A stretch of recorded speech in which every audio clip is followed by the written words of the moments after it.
오늘 사건은요, 미국에서 깡촌 중에 깡촌으로 알려진 웨스트 버지니아주에서 벌어진 일입니다. 여기가 왜 이렇게 깡촌이냐? 비하 발언 아니고 여기 주민들도 스스로도 그렇게 얘기를 많이 해요. 웨스트 버지니아 하면은 떠오르는 노래가 있어요. Country road, take me home to the place I belong. West Virginia.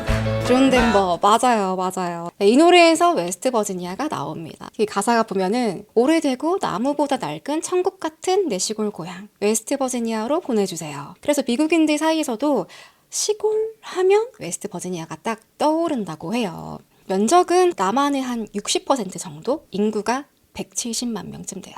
대전 인구보다 조금 많은 거라고 하더라고요. 대도시가 하나도 없어요. 단 한 개도 없어요.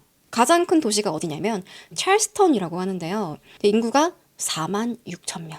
자, 게다가 NHL, NBA, NFL, MLB 이 팀 중에서 단 한 개도 없어요. 단 한 개도. 미국에서도 정말 노잼주가 바로 웨스트 버지니아입니다. 대신에 웨스트 버지니아 주민들이 항상 자랑하는 게 있어요. NBA 로고 있죠. 다들 한 번쯤 봤는데? 자, 이 농구 선수의 실루엣이 이 모델이 제리 웨스트라는 선수인데요. 웨스트 버지니아에 있는 완전 진짜 깡촌 탄광마을 출신이라고 해요. 그래도 우리 NBA 모델 로고도 있고 아팔란치안 트레일도 지나가고 아주 자연이 아름다운 주다. 이렇게 자부심이 뿜뿜 한다고 합니다. 그리고 여기 베클리라는 작은 마을에서요. 마이크 코크란이라는 남자가 태어나요. 1980년 12월생이고요. 간호사인 엄마 도나랑 아빠 마이크 사이에서 태어났는데 외동아들이었어요. 근데 마이크가 어릴 때 부부가 이혼을 하면서 아빠에 대한 기억이 거의 없고요. 8살 때 엄마가 재혼을 하시는데 그때 새아빠 애들을 만납니다. 그러니까 원체 어릴 때부터 만났으니까 이제 새아빠가 그냥 친아빠처럼 그렇게 살았던 거죠. 마이크는요, 엄마 아빠 말도 잘 듣고 선생님 말씀도 잘 따르는 되게 착실한 아이였어요. 자, 일단 초등학교 때부터 고등학교 졸업할 때까지 단 한 번도 결석하거나 지각 한 번 한 적 없고요. 그래서 교장 선생님이 야, 내 교직 생활하면서 너같이 재미없고 성실한 애는 처음 본다. 이렇게 말할 정도로 바른 아이였습니다. 칭찬이죠. 칭찬이에요.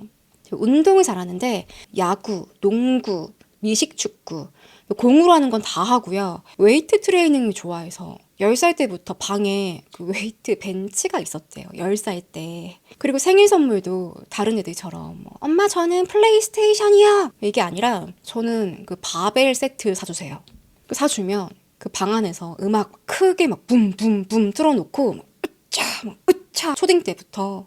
근데 되게 제대로 했습니다. 고등학교 때는요. 파워리프팅 대회에 나가서 1등 했어요.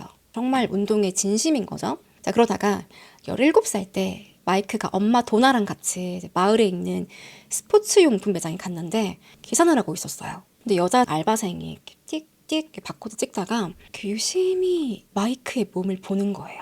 너 몇 살이야? 마이크는 나 17살인데? 너 나랑 동갑이네?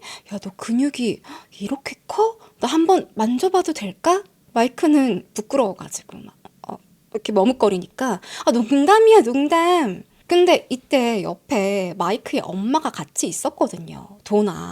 도나는 이제 속으로 참 요즘 애들이 당돌해. 엄마가 옆에 있는데도 막 플러팅 날리고 그러네. 이렇게 내심 이렇게 생각을 했죠. 말은 안 해도. 그렇게 밖으로 나와서 얘기했어요. 도나가. 아들, 저 직원이 네 근육에 관심이 참 많은가 보다. 근데 마이크는 그랬어요? 몰라? 난 기억도 안 나. 괜히 이제 엄마한테 부끄러워서 관심 없는 척 한 걸 수도 있고. 자, 그런데 며칠 뒤에 마이크랑 그 알바생이랑 데이트하고 있는 거예요. 자, 이 근육 좋아하는 여자애는요, 나탈리 제솝이라는 친구입니다.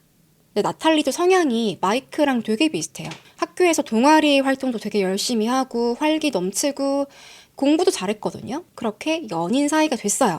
고등학교 졸업하고 나서는 99년도 9월에 둘이 이제 동시에 같은 대학교에 입학을 해요. 웨스트 버지니아 대학교에. 마이크는 컴퓨터 전공, 나탈리는 약학 공부를 시작합니다. 마이크의 부모님, 도나랑 에드는 이제 아들 대학까지 잘 보내놓고 우린 할 일 다 했다. 참 우리 아들 기특하고 잘 키웠다. 되게 뿌듯해 했는데요. 입학하고 나서 한 2달 뒤에 11월 달에 가을 학기 시작되고 나서 이제 바로죠. 마이크에게서 연락이 왔어요. 엄마, 아빠, 저 나탈리랑 결혼할래요. 결혼? 언제? 다음 달에요. 이미 프로포즈 했어요. 부부는 아니 뭐 벌써 결혼이야. 학교 들어간 지 한 학기도 안 됐는데 당황했는데 그래도 미국은요 자식이 결혼을 한다. 그럼 대부분 이렇게 존중해주는 분위기입니다. 또 웨스트버지니아는요 평균 결혼 나이가 여성이 23세, 남성은 25세. 이때 결혼해서 아이들도 막 기본 둘, 셋 낳고 산대요. 그러니까 뭐 부부 입장을 좀 봤을 때 어쨌든 성인이고 대학 들어갔고 했으니 엄청나게 급한 나이는 아닌 거죠. 근데 사실은 이 도나가 엄마가 나탈리가 별로 마음에 안 들었습니다. 나탈리랑 둘이 좀 대화를 해보면요. 애가 좀 까칠하고 좀 무뚝뚝한 게 가끔씩 좀 선이 넘는 발언을 하는 거예요. 그래서 도나랑 나탈리랑 몇 번 말다툼한 적도 있었어요. 그렇게 결혼 준비를 하면서 예비 며느리랑 티격티격 막 하니까 나탈리가요. 당신 엄마 아빠 결혼식에 초대 안 하고 싶어? 이렇게까지 얘기한 거예요. 조금 선을 넘긴 했죠. 그러니까 둘이서 엄청 싸웠나 봐요. 며느리랑 시어머니랑. 이때 도나가 상처를 많이 받았다고 합니다. 어쨌든 결혼식은 잘 올렸어요. 자, 마이크랑 나탈리는 대학을 졸업하고 나서 나탈리는 약사로 일을 시작하고 마이크는 통신사에 취업을 해요. 뭐 케이블선, 뭐 인터넷 공사 이런 거 하는 업체에서 일을 해요. 둘이 같이 보니까 뭐 살림도 금방 넉넉해지고 되게 풍족하게 살거든요. 그러다 결혼 6년 만에 다니엘스라는 마을에 정착을 합니다. 여긴 인구가 1,500명 정도고요. 부부가 고향인 베클리에 거기 바로 옆에 있는 마을이에요. 근데 주민이 1,500명이면 웬만큼 다 알지 않을까요? 마을에 큰일이 있다 하면 가서 도와주고 누구 집에 애들 몇 명이다, 어느 학교 다닌다, 애를 낳았다 뭐 이 정도는 기본으로 다 공유를 하죠. 자, 그리고 마이크 코크란과 나탈리는 코크란 부부라고 불렸습니다. 성으로. 자, 부부는요 4에이커 한 5,000평 되는 초원 위에 정말 그림 같은 집을 사가지고 원래 있던 집을 고쳐요. 하나씩 하나씩 뜯어 고치고 자식도 아들 하나, 딸 하나 낳았어요. 자, 이때 코크란 부부는요 마을에서 유명했죠. 왜냐하면 나탈리가 약사고 병원에서 일하다 보니까 주민들도 많이 만날 테고 또 마이크가요 여전히 운동을 좋아했는데 아들 학교에서 미식축구 코치이자 야구 코치까지 하거든요. 원래도 운동을 좋아하는데 막 코치까지 되니까 막 승부욕도 막 뿜뿜해가지고 애들 데리고 대회 나가서 우승도 여러 번 하고 그래요. 그리고 나탈리는 남편이 코치 활동하는 그 야구부에 가서 매니저로 좀 도와주고 학생들 유니폼 사야 한다. 나탈리가 가서 직접 뭐 디자인도 알아보고 애들 사이즈도 하나하나 재가지고 주문도 하고 뭐 간식도 챙겨주고 그럽니다. 주말에는 가족들은 다 같이 교회에 나가요. 그러니까 주변에서 봤을 때 와 정말 이상적인 가정이다. 칭찬이 자자했어요. 이 시골 마을 다니엘스 안 그래도 좁은데 여기서는 뭐 제일 유명한 가족이었죠. 자, 이 주민들 중에서는 코크란 부부랑 가장 가까이 지내던 데이비스 부부가 있었습니다. 남편 이름은 크리스 데이비스, 와이프는 제니퍼 데이비스예요. 크리스의 직업이 변호사인데 마이크가 좀 법률 상담이 필요해가지고 잠시 만났다가 부부가 연이 된 거예요. 이후엔 가족끼리 밥도 먹고 휴가를 다녀오기도 하고. 자, 그러다가 데이비스 부부 아들 개빈이에요, 이름이. 개빈이 1형 당뇨 진단을 받게 된 거예요. 그러면서 이 부부가 더 가까워집니다. 나탈리가 병원에서 일하는 약사인데 마침 당뇨 환자를 담당하는 약사였거든요. 그래서 이 친구들 데이비스 부부한테 아유, 개빈은 단백질이랑 채소를 많이 먹어야 돼요. 단 건 절대 피해야 되고 인슐린 주사는 이렇게 놓는 겁니다. 이런 걸 친절하게 직접 알려주고요. 그러니 데이비스 부부는 얼마나 고마워요. 우리 아들 당뇨 때문에 힘든데 우리 친구인 부부가 잘 알려주니까. 코크란 부부가 마을에서는 그야말로 선한 영향력을 주는 주민이었습니다. 자, 시간은 흘러서 2017년이 됐어요. 나탈리가 37살이 되었는데요. 갑자기 약사를 그만둔 거예요. 지인들은 나탈리 왜 약사 그만둬? 그렇게 좋은 직업이 어딨다고? 물어보니까 나탈리가 하는 말. 사실은 그동안 모은 돈으로 새로운 사업을 하게 됐거든. 좀 잘 되고 있어. 자, 이 회사의 이름은요. Tactical Solution Group이라고 해서 줄여서 TSG라고 불렸습니다. 뭐 하는 회사냐면 연방정부에 물자를 공급하는 사업을 한다고 해요. 정부랑 같이 일하니까 돈이 좀 될 텐데 갑자기 나탈리가 전혀 자기가 배웠던 그 전문 분야와는 다르게 새로운 사업을 하겠다라고 한 거예요. 이미 시작했대. 나탈리는 갑자기 이 사건에 뛰어든 계기가 있었는데요. 바로 영화 War Dogs였습니다. 이 영화가 저는 안 봤는데 실화를 바탕으로 각색한 영화라고 해요. 주인공인 조나 힐이랑 마일즈 텔러가요. 국방산업에 아무런 경험도 없는데 완전 막 무지한데 군대에 탄약을 공급하는 계약을 따가지고 거액을 벌거든요. 근데 실제로 미국에서는 특별한 면허가 있지 않아도 일반 시민도요, 이 정부 입찰에 참여할 수 있다고 합니다. 소규모 사업자든, 개인 사업자든, 비영리 단체든 등록만 하면 입찰에 참여할 수 있는 거예요. 그러다가 운이 좋게 계약을 땄어요. 그럼 이게 나라 사업이니까 수입이 어마어마한 거죠. 대신에 쉽진 않겠죠. 경쟁이 얼마나 치열하겠어요. 나탈리는 약사로 일하면서 의료 장비랑 마스크, 헬스케어 이런 장비 업체들하고 인맥을 좀 쌓았거든요. 그러다 보니까 총기, 탄약, 군수용품 이런 걸 좀 싸게 들여오는 루트를 알게 된 거예요. 그러다가 영화 워독스를 봤는데 나도 한번 해볼까 된 거죠. 처음에는 시험 삼아서 정부 입찰을 딱 넣었는데 어머 이게 된 거야.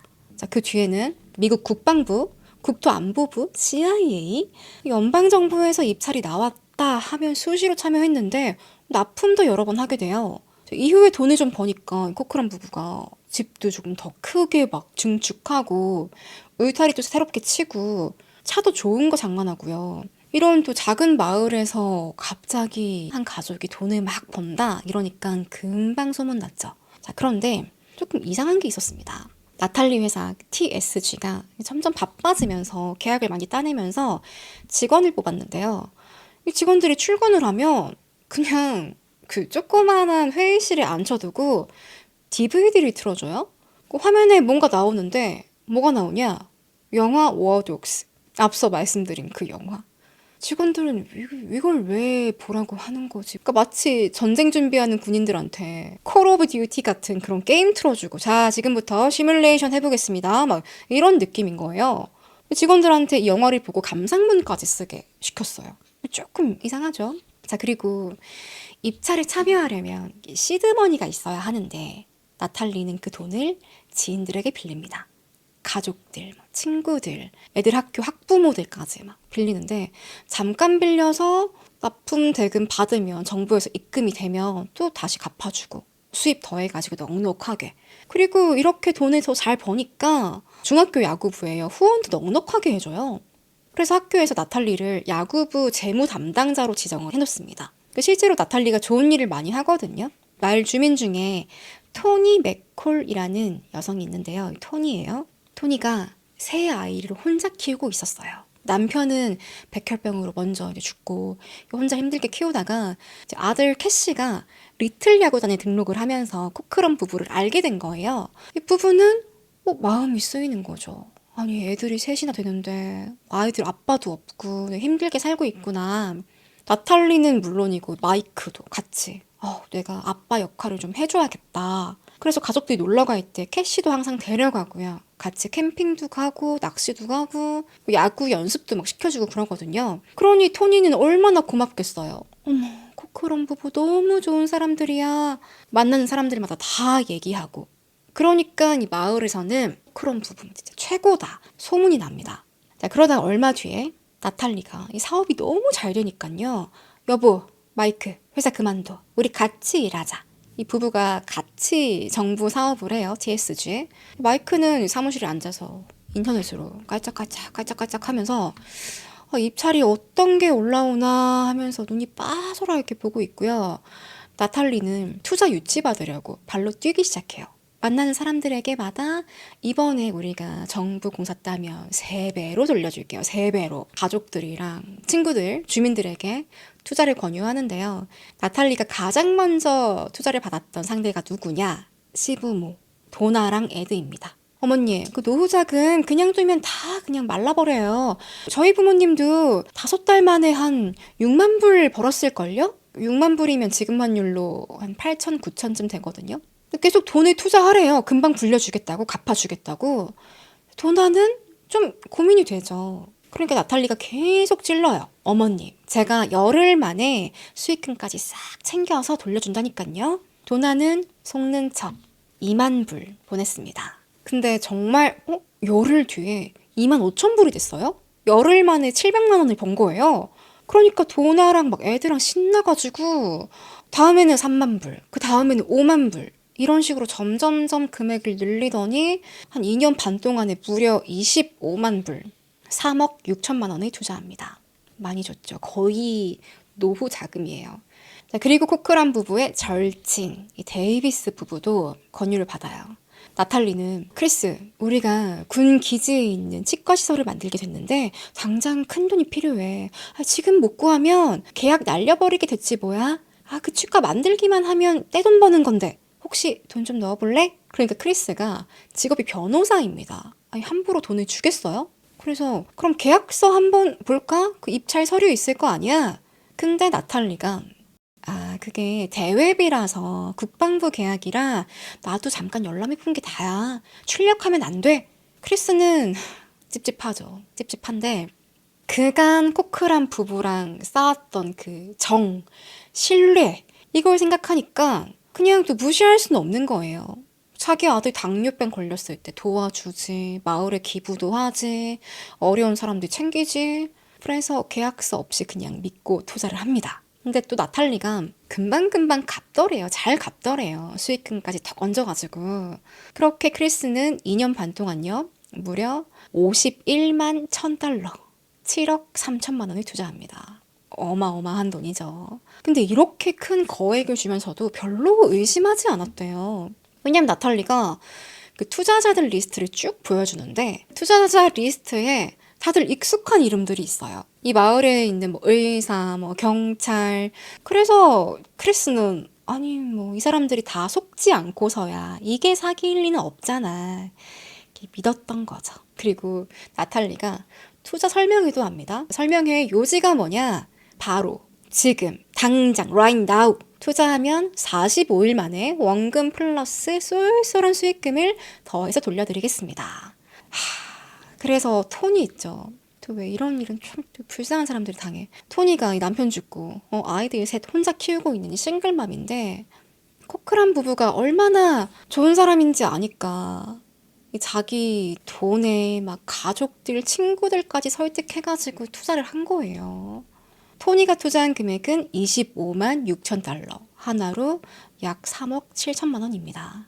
이게 다 애들 학비고 대학 보낼 뭐 그런 돈이었는데 자, 이때 당했던 사람들이 공통적으로 느꼈던 게 뭐냐면요. 나탈리가 그냥 지나가는 어디 잡상인이거나 뭐 다단계 뭐 판매하는 그런 사람이거나 갑자기 마을에 짠 하고 등장해가지고 막 돈 좀 주세요 막 이런 게 아니잖아요 지금. 그동안 우리 마을에서 거의 10년 넘게 살면서 사교 모임도 가고 교회도 다니고 주민들하고 신뢰가 탄탄하게 쌓였기 때문에 이거 의심하지 않았다고 합니다. 무엇보다 당시 코크란 부부가 돈 쓰는 게 장난 아닌 거예요. 부부가요. 집이 총 3채가 있어요. 차도 막 여러 대가 있고 비싼 픽업 트럭 몰고 다니고 또 클래식카 중에서 쉘비 코보라라는 또 뭐 클래식카 매니아들 사이에서 유명한 거 있나 봐요.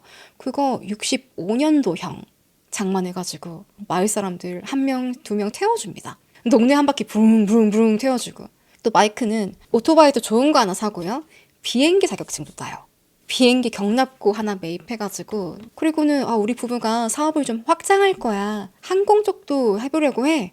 또 여행도 자주 갑니다. 크리스마스 때는 저기 따뜻한 하와이 가서 보내고 땡스기빙 땐 프랑스 파리에 있을 거야.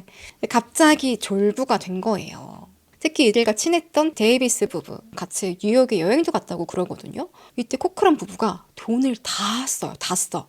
여행에서 아이들 옷도 사주고 그 나홀로 집에 나오는 뭐 호텔 리무진 있죠. 그런 거 태워주고 막 통 크게 펑펑 써요. 그리고 이렇게 사치만 하냐? 기부도 많이 합니다. 마을에 있는 중학교에 웨이트 트레이닝 룸 만들어서 헬스 머신 막 사주고 홈리스들 지내라고 센터도 지어주고 좋은 일은 다 해요. 그리고 나탈리가 저는 약사 시절 소아당뇨에 대해 관심이 많았습니다. 어린 친구들을 위해 모금 활동을 하겠습니다. 5km 달리기 행사도 하고. 이때 코크란 부부가 어떤 말도 하냐면 그 싱글맘 토니한테 조만간 아프리카에 있는 마을 하나를 통째로 사보려고요. 그게 우리 부부의 사명입니다. 굶주린 아이들이 살 수 있는 집을 수십 채 지을 겁니다. 이런 부부를 보고 누가 욕하겠어요. 누가 야 니들 내 돈 가지고 뭐 하는 거야 지금? 돌려막기 하는 거 아니야? 폰지 사기 아니야? 정부 사업 그거 가짜지 실체가 있는 거야? TSG 껍데기 회사 아니야? 이 사기꾼들아! 누가 이렇게 알아채고 욕했겠어요. 자, 그렇게 코크란 부부가 사업을 시작하고 2년 반 정도 지나갔습니다. 처음으로 코크란 부부 좀 이상한데 이제 의심 가는 일이 생겼는데요. 부부가 마을에서 중학생 야구부랑 배구부를 위한 모금 활동을 했어요. 이때 야구부의 코치는 마이크, 그리고 재무 담당자는 나탈리.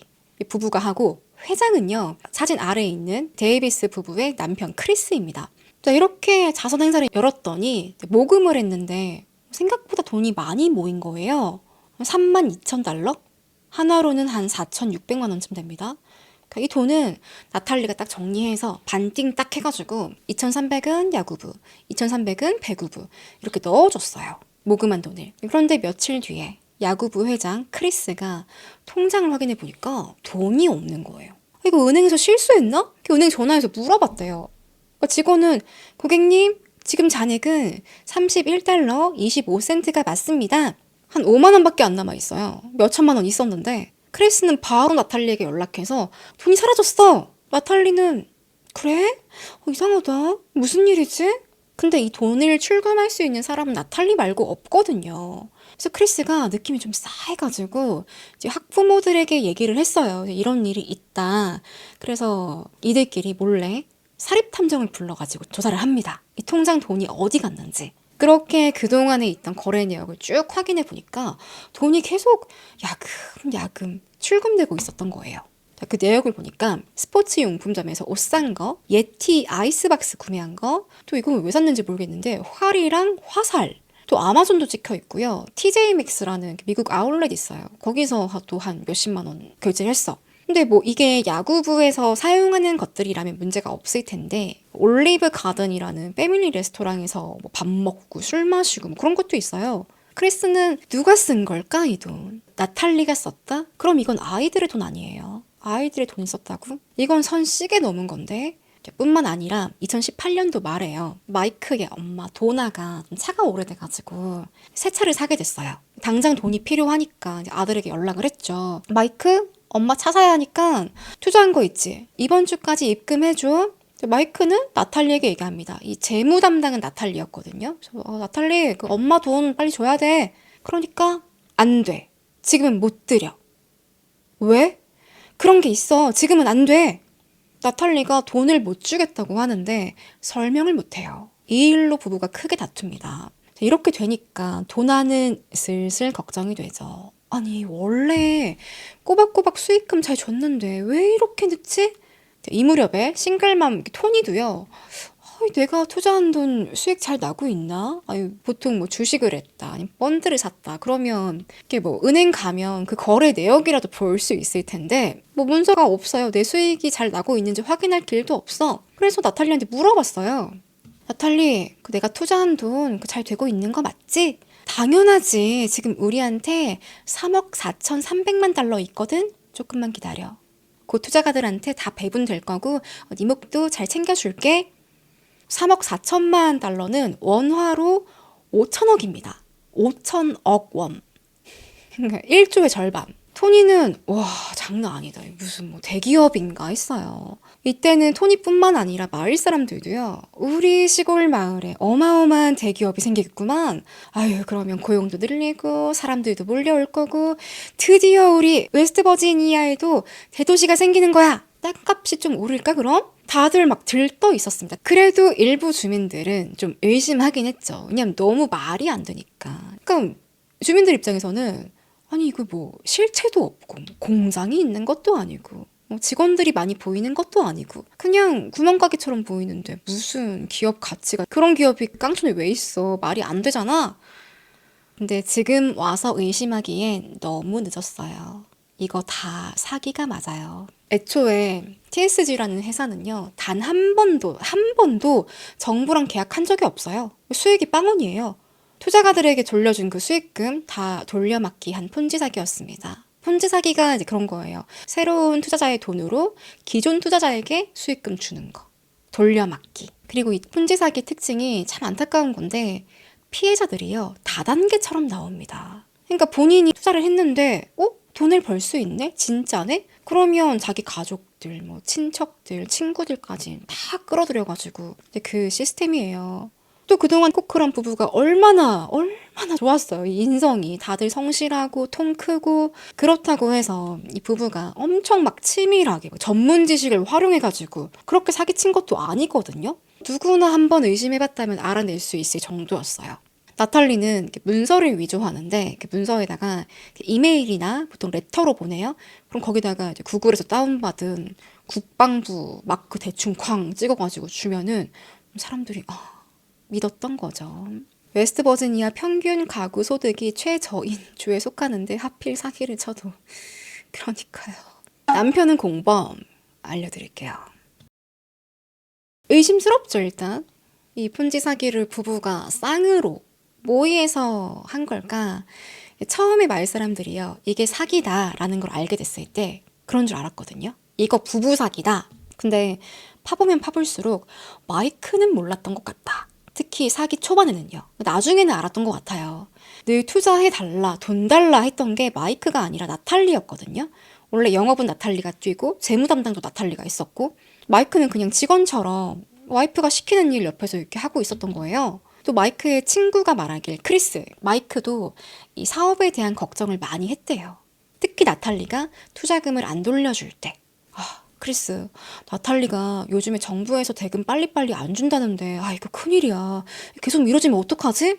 또 마이크랑 나탈리가 이 돈 문제 때문에 계속 싸우는 걸 주변에서 또 많이 보기도 했대요. 나탈리는 괜찮아. 그 돈 들어올 거니까 걱정하지 마. 마이크는 언제부턴가 의심을 하고 돈은 언제 들어오는데? 입찰 딴 거 맞긴 해. 근데 물론 마이크도요, 좋은 차 타고 파일럿 자격증도 따고 여행도 가고 했으니까 투자금으로 사치를 즐긴 건 맞아요. 그리고 와이프인데 옆에서 같이 살면서 수상함을 느꼈어야 하는 건 맞거든요. 근데 나중에 경찰 조사가 나오는데 마이크는 몰랐다고 해요. 나탈리가 이제 꾸몄구나 하는 증거들이 나옵니다. 그러면 나탈리 사기가 언제 정확히 밝혀진 거냐면 2018년에 크리스마스 무렵에요. 이때 사기친 지 한 2년 반 정도 지났을 때거든요. 당시에 연방정부가 셧다운돼요. 연방정부 셧다운은 작년에 엄청 이슈였는데 2025년 10월에도 있었거든요. 국회가 예산 합의를 안 해주니까 정부가 돈을 못 쓰는 거예요. 못 주는 거예요. 공무원들 월급, 각종 계약금, 장금, 공사 대금. 그러니 어떻게 돈을 안 주는데 정부 기관이 문을 닫은 거죠. 예를 들면 공기업들, 국립공원, 국립박물관. 그때 제일 이슈가 뭐였냐면 여권이나 비자 처리하는 기관들 있죠. 문 닫았어요. 그래서 한동안 난리였습니다. 미국에서. 근데 2018년도에도 크리스마스 무렵에 딱 35일 동안 셧다운이 있었거든요. 근데 나탈리는 지금이 기회다. 이걸 활용해보자. 투자자들이 돈 달라 그러면 지금 정부 셧다운이라서 돈이 안 나와. 뉴스 한번 봐요. 봐봐 난리 났지. 딴 데 다 마찬가지야. 우리 같은 소규모 업체는 아마 제일 후순위이지 않을까? 이렇게 얘기하니까 사람들은 납득이 가죠. 그러면 어쩔 수 없이 조금 기다려야겠다 했는데 정부 셧다운 끝났는데도 돈을 안 주는 거예요. 그러니까 이제 나탈리가 뭐라고 하냐면 나 사실은 암이야. 백혈병 3기야. 병원 다니느라 지금 좀 정리가 늦어지고 있는데 조금만 기다려줘.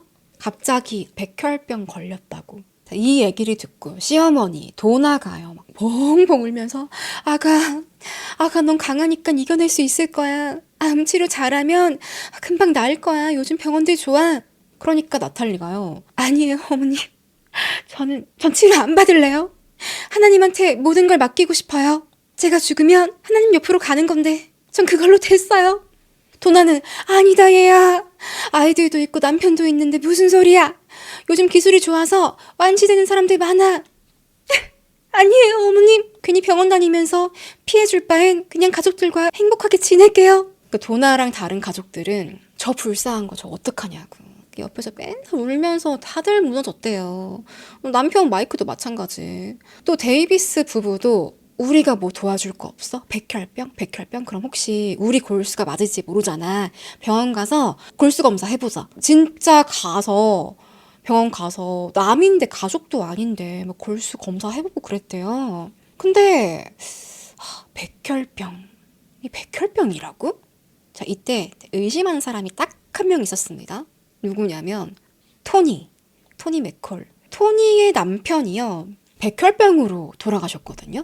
나탈리가 백혈병 3기라고 하는데 이상하다. 백혈병은 1기, 2기, 3기 이런 거 없는데? 여러분 백혈병은요 뭐 급성인지 만성인지 아니면 뭐 림프구개인지 골수구개인지 뭐 이런 식으로 타입 종류로 나뉜다고 해요. 그러니까 토니는 좀 이상한 거죠. 저것들은 레파토리 다 똑같아. 저래놓고 밥 잘 먹지 왕건가. 그러니까 폰지 사기 제가 몇 번 다뤘는데 실제로 그래요.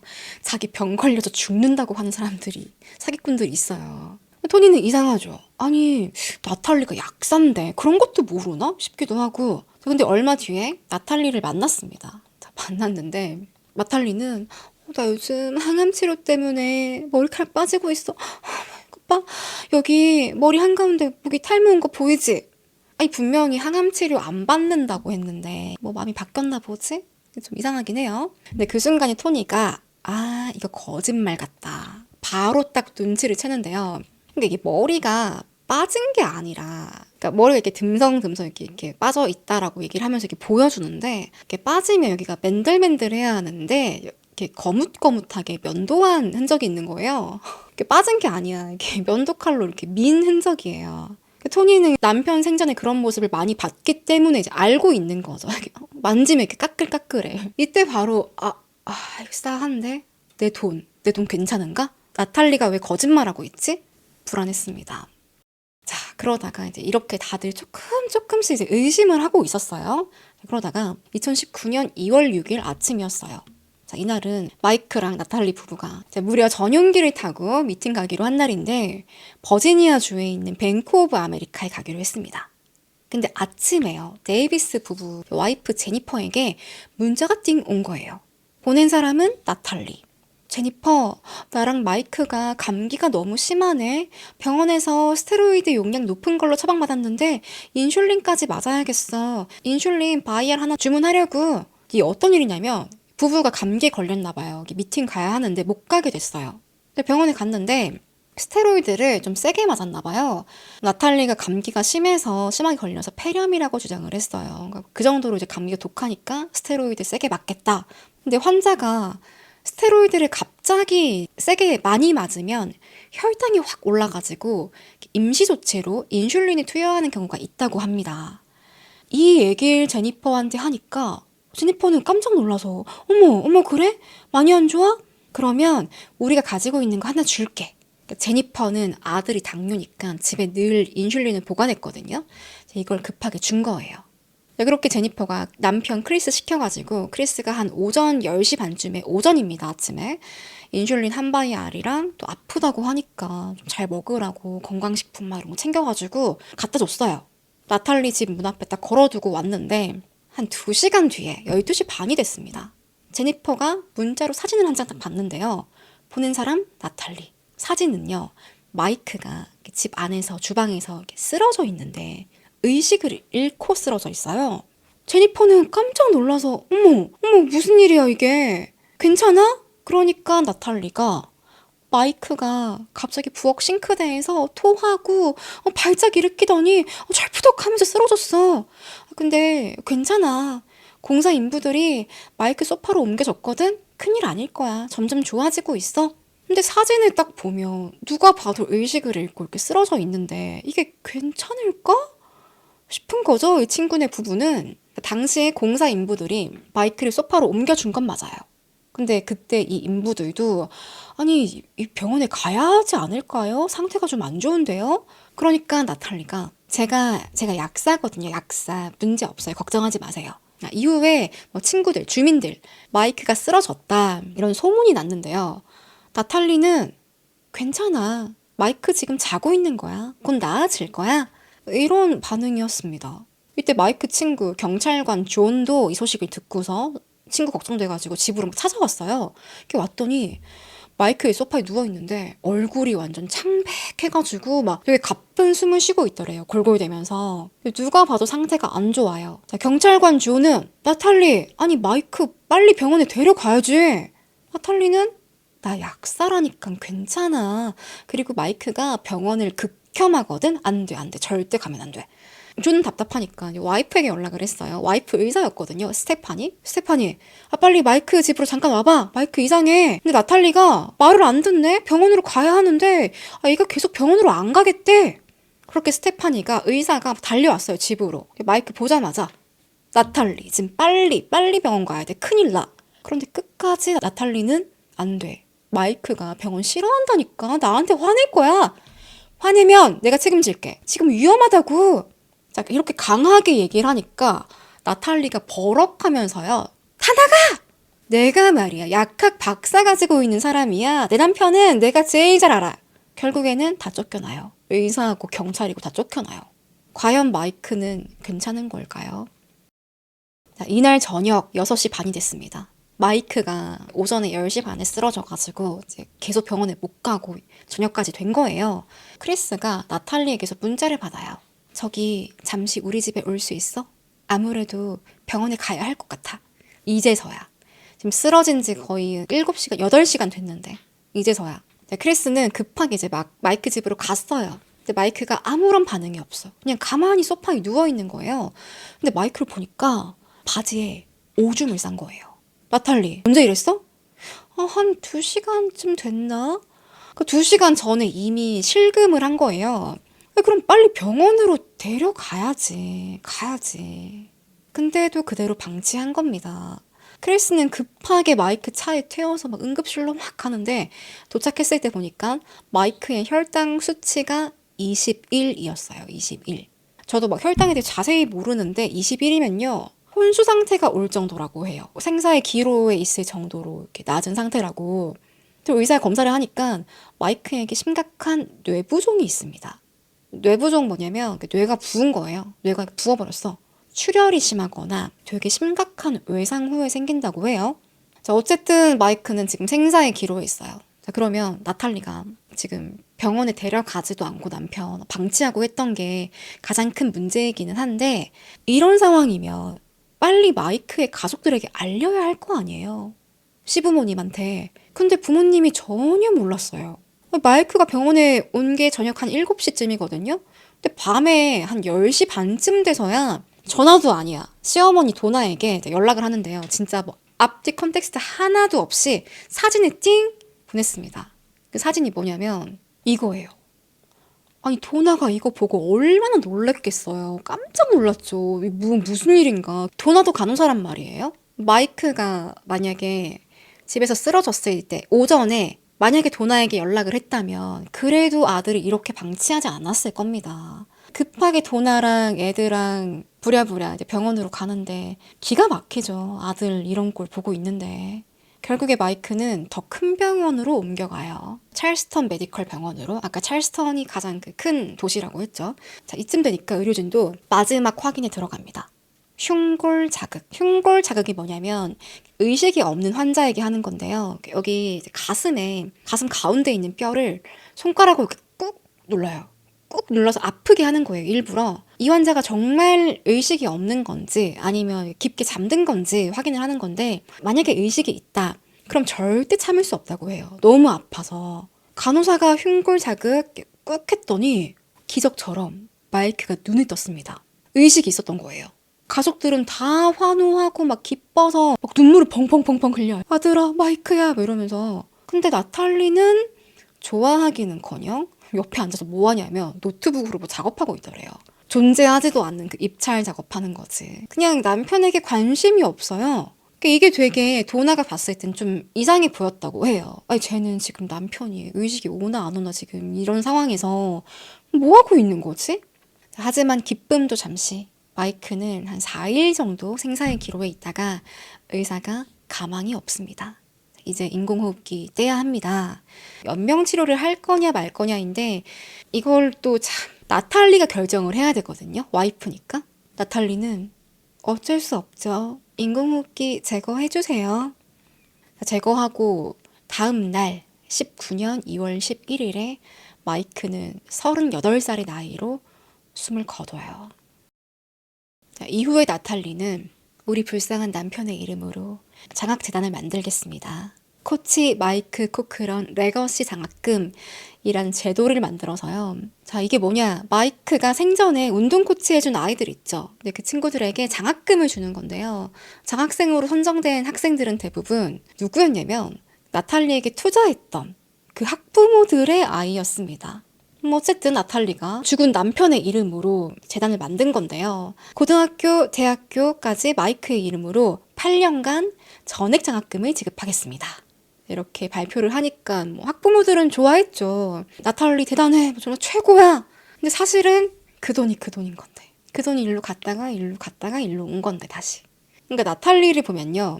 이게 폰지 사기꾼, 사기꾼들의 약간 공통적인 특징이긴 한데 나르시시스트 기질이 보이거든요. 사기꾼이면서 나르 기질. 나탈리가 사기를 쳐서 돈을 가로챘어요. 그러면 내가 쓰기 바쁘고 사치하는 데 쓸 텐데 기부까지 하는 걸 보면 좋은 사람이다. 인성이 좋다. 이런 얘기를 듣는 걸 즐겼던 것으로 보입니다.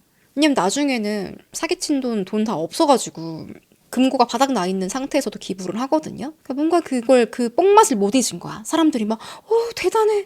기부하고 너무 멋있어. 그러니까 이걸 못 잊은 거예요. 나르가 사회 인정 이런 거 신경 쓰나? 그렇죠. 근데 물론 기부라는 건 인정 욕구 때문에 하든 기업에서 마케팅 때문에 하든 어쨌든 기부라는 건 좋은 거긴 해요. 근데 어쨌든 그 나탈리의 성향을 이렇게 봤을 때 그런 기질이 보입니다. 얼마 뒤 나탈리는 남편 없이 회사 운영이 힘드네요. 우리 회사 TSG의 지분 절반을 팔겠습니다. 있지도 않은 회사인데 있지도 않은 사업이랑 계약이 줄줄이 막 소세지 마냥 있는 것처럼 쫙 리스트를 만들어가지고 한눈만 걸려라. 기업 가치 7천억인데 이거 지분 절반 팔겠다. 이제 한눈만 걸려라. 이러고 이제 모집을 하는데요. 이런 정체성 모호한 회사를 누가 살까 싶지만 어떤 돈 많은 치과의사가 사겠다고 했습니다. 샀다고 해요. 기업 가치가 7천억 원 정도거든요. 근데 나탈리는 특별히 박앤세일 가격으로 49%의 지분을 단돈 400만 달러, 약 57억에 팔겠다고 했어요. 그래서 이 치과 의사가 입금까지 했어요. 계약금으로 5만 불 입금도 하고 이제 나머지 잔금만 딱 넘기면 되는데 그럼 제대로 나탈리한테 호구당하는 거예요. 근데 잔금을 보내지 않았습니다. 왜냐하면 나탈리가 체포됐거든요. 근데 자기는 백혈병이라고 하지 않았나요? 거짓말이죠. 사실은 그동안에 경찰이요. 나탈리를 계속 예의주시하고 있었어요. 언제부터였냐면 앞서 그 중학교 야구부 그 통장에서 돈이 사라졌을 때 그때 학부모들이 신고를 이제 많이 했대요. 그렇게 계좌를 열었더니 나탈리 개인 계좌로 이체된 게 많은 거예요. 이 일로 학부모들이 나탈리를 어떡할까? 이걸 정식으로 좀 금융 범죄로 신고를 할까 말까 이제 고민을 하다가 이제 형사랑도 논의를 많이 했어요. 근데 그래 사정이 있겠지. 나탈리가 그럴 사람이 아니야. 형사님 기소는 하지 말아주세요. 이렇게 된 겁니다. 그러니까 이미 냄새가 났는데 그냥 좀 덮어준 거예요. 그러다가 마이크가 사망하고 한 5개월이 지났어요. 7월 여름이었는데 이때 나탈리가 완전 개털이었거든요. 아무것도 없어요. 돈 다 쓰고 돈 돌려주지도 못하고 나탈리가 자기 집에서 가라지 세일을 하더래요. 가라지 세일은 집에서 안 쓰는 물건들 다 파는 벼룩시장 같은 거예요. 오래된 인형이랑 커튼이랑 비디오랑 이런 거 다 팔고 있는데 아니 나탈리가 돈이 그렇게 많은데 왜 가라지 세일을 하지? 그냥 하는 거겠지? 근데 내심 불안해. 그리고 왜 마이크 이름으로 된 장학재단 거기서 장학금 받기로 한 학부모들 있죠. 학부모들은 분명히 준다고 8년치 준다고 그렇게 떵떵거리더니 왜 안 주는 거야? 자랑만 하고. 심지어 이 학생들 중에서는요. 대학교 들어가야 해서 학자금 대출을 받았는데 장학금 준다고 하니까 이 대출을 취소하고 그랬거든요. 급하죠. 빨리 받아야 하는데 장학금. 그중에는 싱글맘 토니도 있었습니다. 토니는 나탈리, 아니 그 장학금 언제 주는 거야? 아, 우리 아들 이번에 대학 들어가는데? 나탈리는 뭐 무한 반복. 아, 그게 정부에서 장금을 안 주네. 일단 먼저 내시고 내가 나중에 드릴게. 이제 장학금은 물론이고 투자자들에게 돌려줄 돈도 없어요. 이때부터 다니엘스 주민들이 난리가 난 거죠. 사기당했다. 나탈리 찾아가도 뭐 소용도 없어요. 돈이 있어야 주지. 이 시점에 나탈리는 파산 신청합니다. 피해자는요, 최소 11명 이상이고요. 총 26건의 투자 사기, 은행 사기, 신원 도용, 우편과 전화를 활용한 비대면 사기. 알고 보니까 2017년 7월부터 이 회사 TSG가 설립됐거든요. 근데 껍데기 회사예요, 껍데기. 단 한 번도 정부 계약 딴 적 없고 백혈병? 다 거짓말이었습니다. 피해 금액은 다 해서 200만 불. 한화로 29억 원 정도예요. 참 이게 워낙 대규모 폰지 사기를 많이 봤기 때문에 뭐 29억 원 정도면은 뭐 그런가 싶지만 이런 작은 마을에서 엄청나게 큰 돈입니다. 다들 돈도 없는데 애들 학비나 앞으로 노후 자금 이런 거 끌어다가 냈단 말이에요. 결국 나탈리는 온갖 사기죄로 2019년 9월에 체포됐어요. 그러니까 문제가 이거예요. 문제가 지금 돈뿐만이 아니에요. 경찰이 더 수상하게 여긴 건 바로 마이크의 죽음이죠. 마이크가 나이 38살, 젊은 나이에 운동도 잘하고 자기 관리 되게 철저하게 했거든요. 지병도 없던 사람인데 갑자기 죽었다고? 당시 의사는요, 마이크 사인을 자연사로 기록했거든요. 혈당 저하로 인한 자연사. 그래서 부검도 안 했어요. 경찰도 전혀 개입하지 않았고 그냥 깔끔하게 자연사 하고서 장례식까지 치른 건데 나탈리 폰지 사기로 수사를 하다 보니까 이거 너무 수상한 거죠. 무엇보다 나탈리에게 살해 동기가 있습니다. 경찰은 처음에는 부부 사기다, 마이크도 공범이었다 했거든요. 근데 마이크가 생전에 나탈리랑 주고받은 문자를 쭉 보니까 오히려 마이크도 나탈리에게 속고 있었구나, 이런 정황이 나와요. 문자 내용을 보면 2019년 1월 31일이에요. 이날이 언제냐면 마이크 쓰러지기 한 일주일 전입니다. 나탈리가 뱅크 오브 아메리카랑 통화 중이야. 마이크, 1000% 확실한 거지? 나탈리, 추적 번호까지 같이 준대.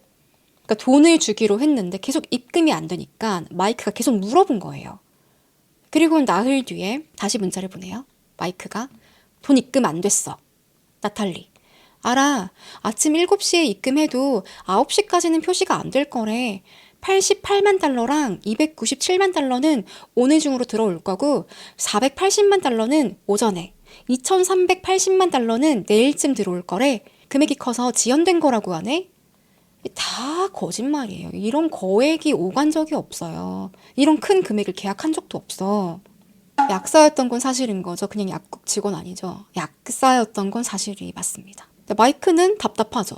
아니, 뱅크 오브 아메리카인데 왜 이렇게 오래 걸리는지 모르겠네? 나탈리, 금액이 커서 그래. 하지만 다음 날이 돼도 다다음 날이 돼도 돈은 안 들어옵니다. 나탈리, 금액이 너무 커서 이 금액 다 입금하려면 새로운 계좌가 필요하대. 또 다른 말 하고 있죠. 아예 또 다른 말. 마이크, 난 이해가 안 가. 아무래도 뱅크 오브 아메리카랑 연락해봐야겠어. 이렇게 점점 압박이 들어오니까 나탈리가 미팅을 잡았대요. 버지니아에 있는 뱅크 오브 아메리카랑 2월 6일에 미팅 잡았어. 우리 전용기 타고 가자. 이렇게 약속을 했는데 2월 9일에 그 뱅크 오브 아메리카랑 미팅하기로 한 그날 마이크가 쓰러진 겁니다. 경찰은 이게 의심스러운 거죠. 마이크가 계속 눈치채고 물어보고 재촉하고 하는데 나탈리는 미루다가 결국에는 미팅 가기로 한 그날에 마이크를 살해한 거다. 수사팀은요, 나탈리 체포하기 전에 몇 번 찾아가서 인터뷰도 하거든요. 근데 그때 한번 떠봤어요. 뭐라고 했냐면, 나탈리, 마이크가 평소에 지병이 좀 있나 봐요? 아니, 뭐 지병은 없었는데요. 근데 예전에 병원에 갔다가 죽을 뻔한 적이 있었거든요. 알고 보니까 마이크 죽기 석 달 전에 병원에 입원한 적이 있어요. 근데 이때 마이크가 몸을 좀 키우려고 테스토스테론 보충제를 먹었는데 이게 뭐 동물용 약이었다고 합니다. 멕시코에서 불법으로 들어온 거. FDA 승인도 안 나 있었고요. 근데 여기 인슐린이 들어있었다고 해요. 자, 이 사실을 알게 됐는데 이걸 딱 듣고 나서 경찰은 테스토스테론, 인슐린.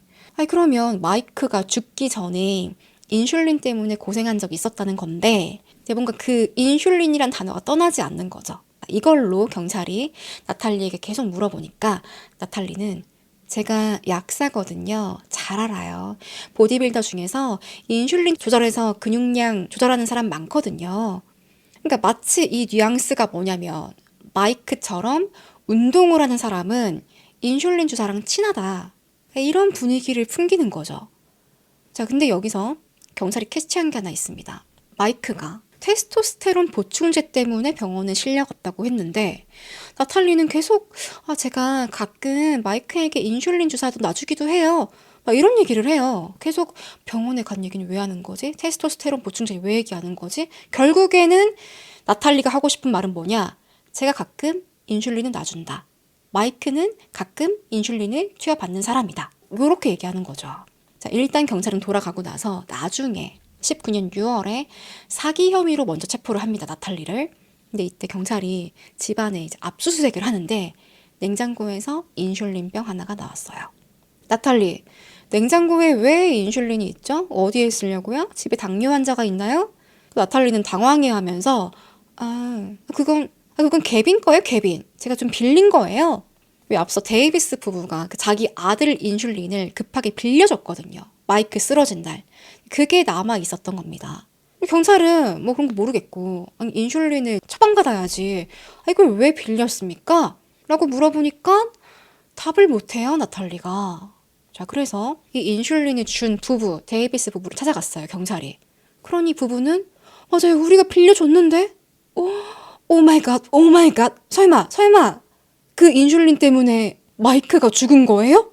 그러니까 이 부부는 되게 선의로 빌려준 건데 그것 때문에 이제 마이크의 혈당이 떨어져서 죽었을지도 모른다라는 이제 가설이 생기니까 이 부부가 완전 미치는 거죠. 죄책감에 시달려요.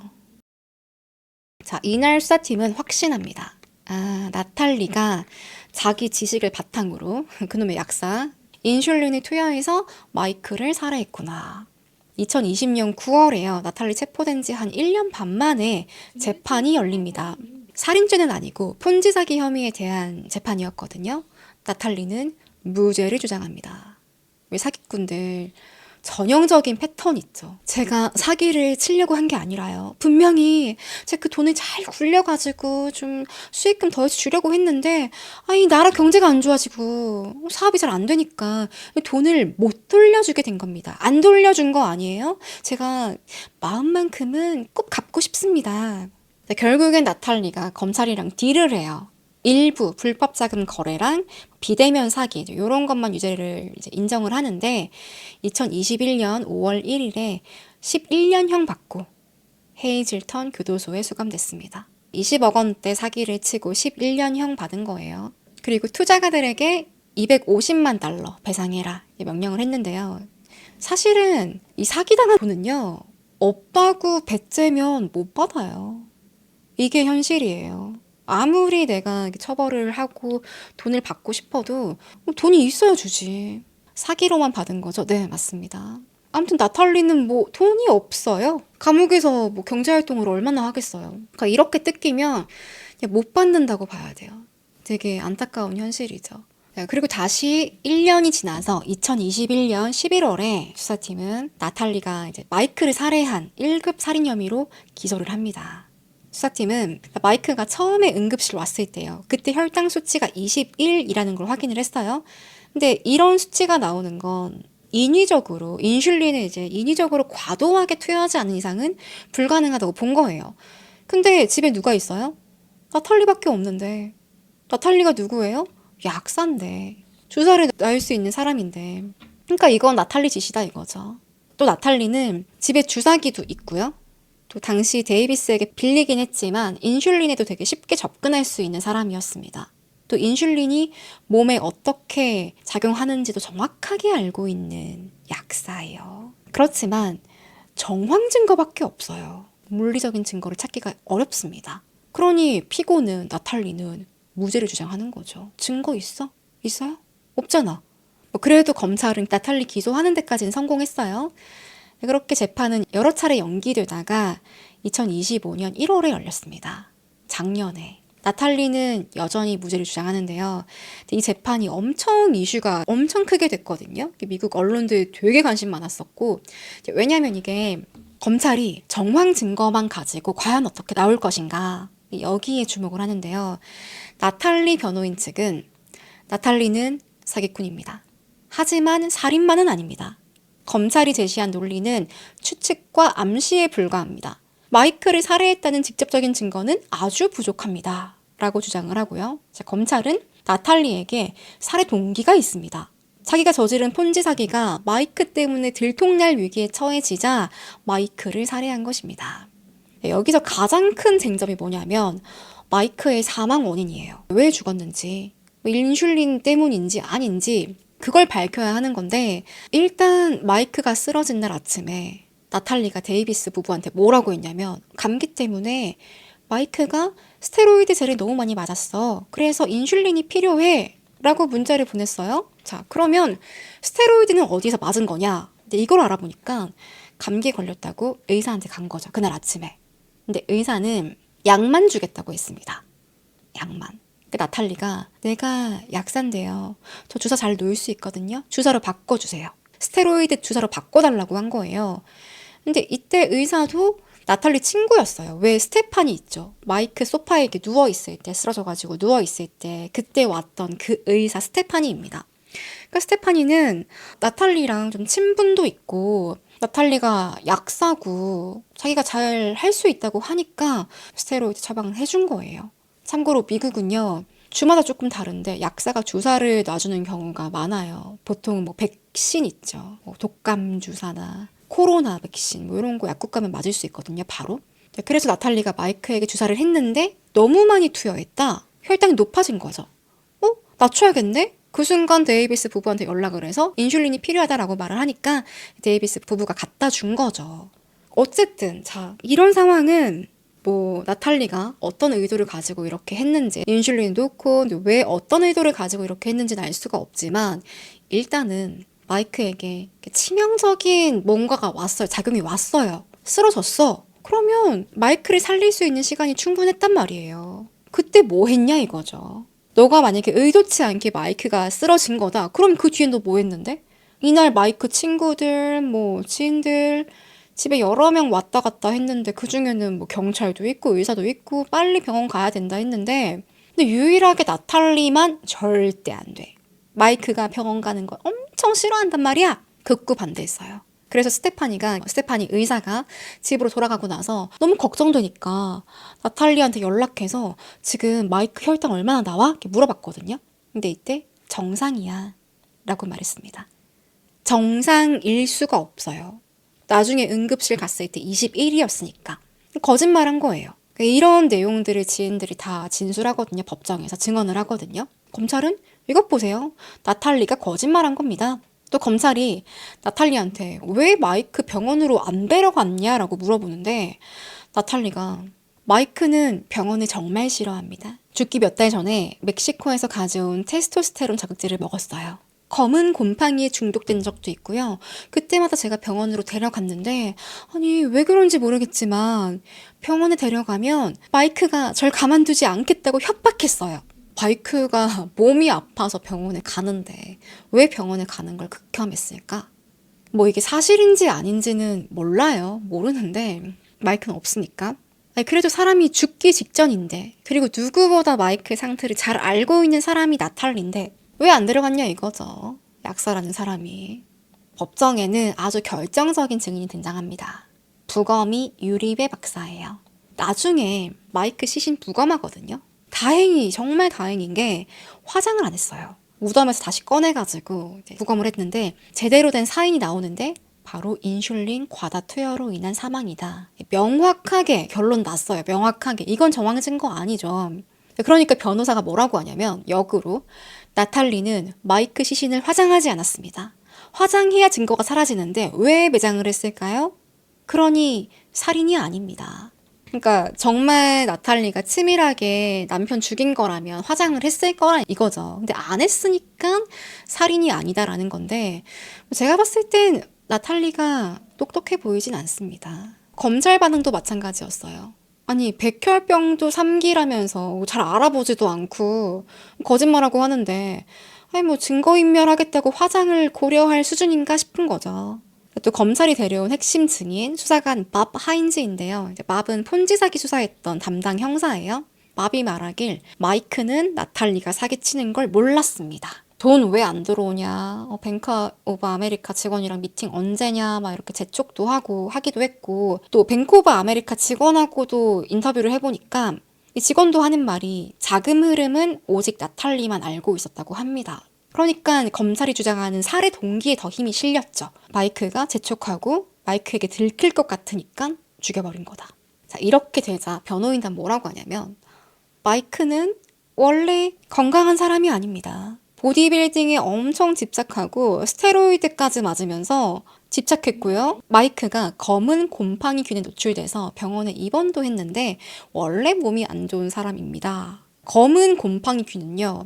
되게 오래된 집에 좀 물 새고 습기 차고 그러면 벽이나 천장에 생기는 거 있어요. 거뭇거뭇하게. 아마 오래된 창고 이런 데 가면 막 있어요. 독성 물질인데 여기에 노출이 오래되면 몸이 망가진다고 합니다. 근데 마이크가 당시 집 레노베이션 하고 있었거든요. 곰팡이균에 노출된 거예요. 그래서 이걸로 병원에 간 것도 사실이긴 한데 변호사의 주장은 뭐냐면 이렇게 몸이 부실한 사람이다. 곰팡이균에 감염되고 그러니까. 그래서 원래 몸이 안 좋아서 사망했다라는 겁니다. 근데 마이크의 부모님이나 또 이 마이크를 가까이서 봤던 데이비스 부부 있죠. 이 부부가 말하기를 전혀 마이크는 스테로이드 맞은 적도 없고 막 근육에 집착한 것도 아니고 전혀 아니었다고 해요.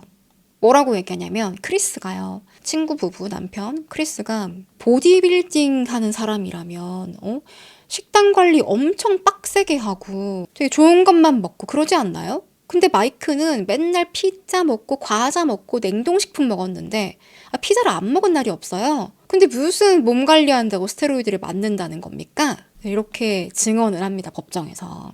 그리고 데이비스 부부, 아내도 이 부부가 되게 열심히 증언을 해줘요, 법정에서. 제니퍼도 증언을 하는데 마이크가 호스피스에 있을 때요. 나탈리가 이런 말을 했대요. 아휴, 저렇게 있는 거 꼴도 보기 싫어.